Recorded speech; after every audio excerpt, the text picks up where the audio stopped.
Thank you for joining us. Welcome to LumioseStation. Swiggity swag, what's in the bag? LumioseStation Jay here, and I am bringing you guys another Pokemon X and Y Wi-Fi battle because you guys seem to just love Wi-Fi battles because you guys can follow Wi-Fi battles a lot better than Showdown battles. Showdown battles are relatively quick, Wi-Fi battles are relatively long, and yeah, that's basically it. So you guys want Wi-Fi battles? I'm bringing you guys Wi-Fi battles.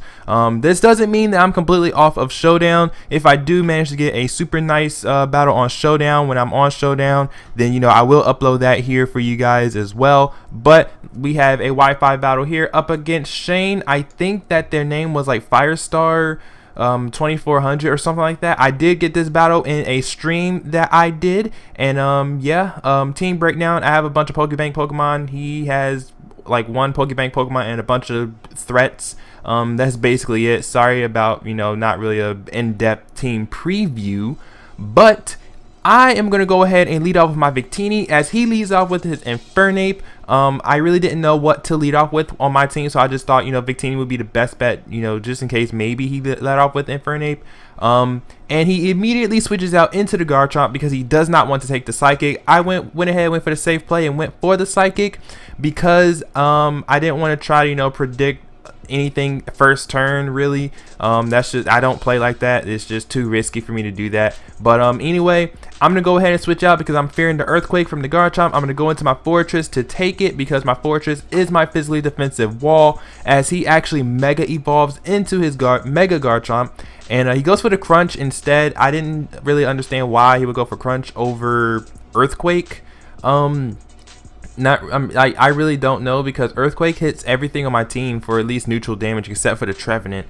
Maybe he predicted me to go into the Trevenant, I'm not sure, but he's gonna go back into his Infernape now. As I'm gonna go ahead and set up my Stealth Rocks. He does not have a spinner on his team. No, he does have a spinner, being Excadrill, but I'm not gonna let him spin away my hazards. I mean, because I really want my hazards, but I'm afraid of the Flare Blitz, so I'm gonna switch out, go into my Milotic. Milotic, oh my goodness, I can't even say that, is my special defensive wall, but I figured, you know what, it resists the Flare Blitz, might as well at least try to take one.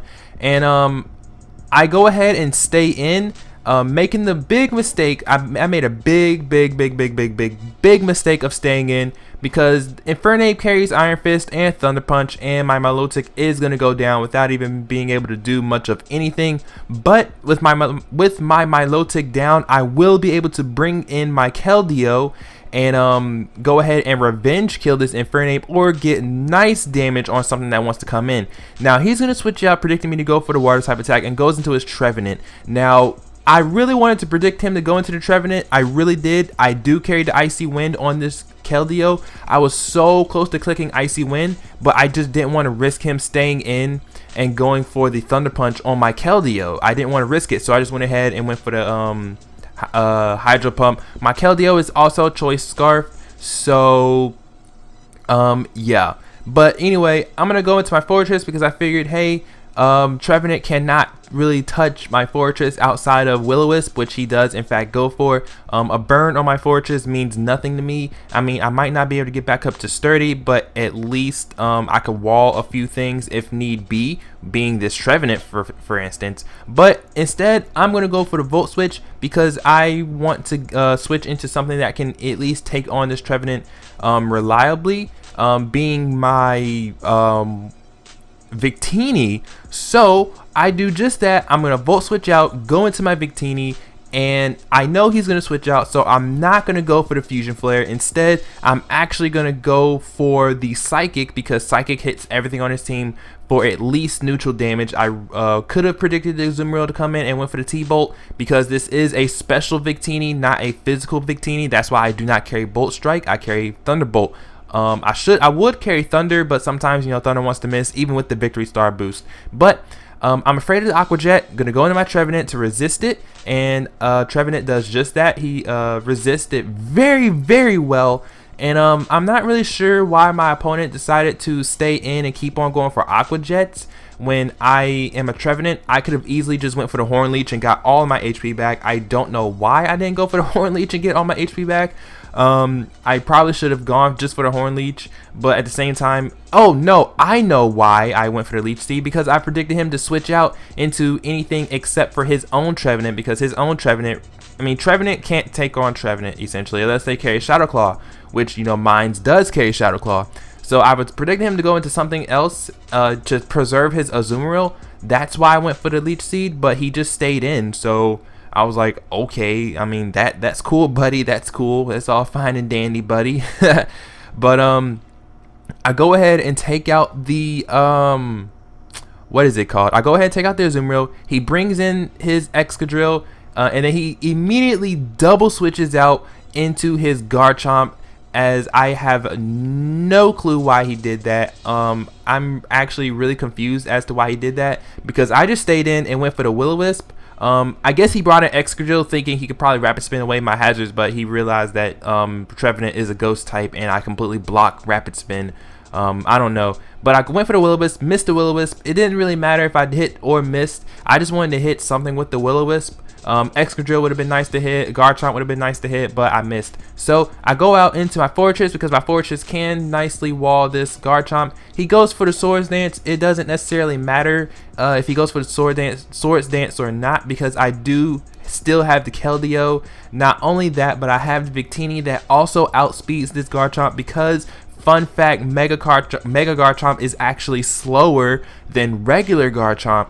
So yeah, but I am gonna allow him to take out my Fortress right here, because I really didn't want anything trying to come in on this +2 Mega Garchomp, and I just wanted a free switch, so I do just that. I let my Fortress die, go into my Victini, go ahead and go for the Psychic, and he basically just lets Garchomp die here, because nothing he switches in really wants to take Victini on. They don't. Like, he doesn't have Azumarill for priority anymore.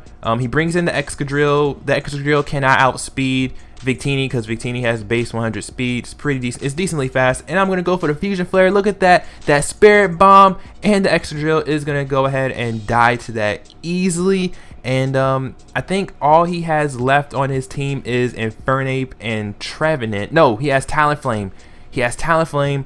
I just remembered, and he brings in the Talonflame. And funny thing, he actually has the Citrus Berry, which I didn't really expect. I didn't, you know, I mean, that's really good. It's a really good idea, because if you come in on Stealth Rocks, and then, you know, you get down to half HP, and then you lose, you know, you get your HP back with Citrus Berry. That's actually a really cool strategy. I didn't think you could do it that way. But he goes for the Brave Bird. Victini takes the Brave Bird nicely, and I just hit back with a Thunderbolt and take out the Talonflame. So basically now my Victini is here as fodder, because Victini did its work. It did work. It took out the Garchomp, the Excadrill, and the Talonflame. So I don't need Victini anymore. He has Infernape and he has Trevenant left. I know my team can definitely take both of them on. I'm going to go ahead and bring in my Keldeo, because my Keldeo is Choice Scarfed. So I will be able to outspeed this thing. But instead of Keldeo wanting to hit the freaking Hydro Pump, I missed the Hydro Pump, and he hits back with a Thunder Punch. And because obviously he's going to have the Mach Punch, Keldeo is now dead, which is really unfortunate, because I was really relying on Keldeo to be able to take out this Infernape. So now I have to go into my Metagross, and I'm going to have to let Metagross die and let him kill himself with Life Orb Recoil and Flare Blitz Recoil. And but yeah, I basically just had to sack off my Metagross. My Metagross did nothing in this battle, but it was for the greater good, because now the Infernape is dead. All we have left is our Trevenants. So it's Trevenant versus Trevenant. So it basically comes down to who can either stall the other one out first, or who has the super effective move Shadow Claw. Luckily for me, I carry Shadow Claw on my Trevenant, so I am able to hit his Trevenant first. I don't know if it was a speed tie or not, but I hit his Trevenant with a Shadow Claw, and he burns me, but it doesn't really matter, because at this point it's basically GG. Even if he has to harvest and he can get back his HP with the Citrus Berry, it's not going to give him enough HP to where he can live this Shadow Ball. And I'm sorry if you guys hear a lot of background noise. It is raining and there's a lot of cars outside. I apologize, but I do end up getting the crit. I'm not sure if that crit at the end really mattered, but that was a good game. Nice 1-0. It came down to the clutch Shadow Claw. I really enjoyed this game, and if you guys enjoyed this game, please leave a like, comment, subscribe. Check out the other conductors on LumioseStation, and I will check you guys out later. Peace.